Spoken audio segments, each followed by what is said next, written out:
અમદાવાદમાં યોજાતા flower show 2026માં પ્રવેશ ટિકિટના દર નક્કી કરવામાં આવ્યા છે। એએમસીની રિક્રિએશન કમિટીએ નક્કી કર્યા છે ટિકિટના દર। પ્રવેશ ફીમાં ગત વર્ષ કરતાં 10 રૂપિયાનો વધારો કરવામાં આવ્યો છે, એટલે કે 10 રૂપિયા ગત વર્ષ કરતાં વધુ ચૂકવવા પડશે।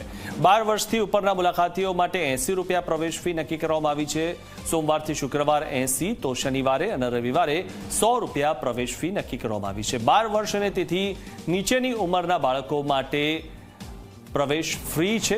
તમામ પ્રકારના દિવ્યાંગ અને સૈનિકો માટે વિનામૂલ્યે પ્રવેશ રહેશે। જાન્યુઆરીના પ્રથમ સપ્તાહમાં શરૂ થશે ફ્લાવર શો 2026। તો જ્યારથી આ ફ્લાવર શો શરૂ થયો છે, દર વર્ષે જે યોજાતો હોય છે અને ઘણા બધા લોકો આ ફ્લાવર શો જોવા માટે આવતા હોય છે। આ ફ્લાવર શોમાં અનેક પ્રકારના ફૂલોનો સમાવેશ થતો હોય છે અને દેશ વિદેશના ફૂલો ત્યાં સમાવવામાં આવે છે। ગત વર્ષે જે 70 રૂપિયા અને 100 રૂપિયા આ પ્રકારની ટિકિટ હતી, એને બદલે આ વખતે સોમથી શુક્ર 12 વર્ષથી ઉપરના માટે 80 રૂપિયાનો દર રાખવામાં આવ્યો છે। શનિ રવિ અને જાહેર રજાના દિવસે 100 રૂપિયાનો દર રાખવામાં આવ્યો છે। આ ઉપરાંત અમદાવાદ મ્યુનિસિપલ કોર્પોરેશનની જેટલી પણ શાળાઓ છે એના બાળકોને ફ્રી એન્ટ્રી રાખવામાં આવી છે।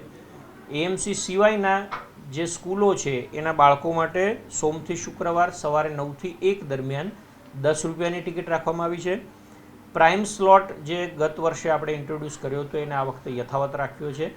સવારે 8 થી 9 અને રાત્રે 10 થી 11 આ પ્રાઇમ સ્લોટની ટિકિટ 500 રૂપિયા રાખવામાં આવી છે।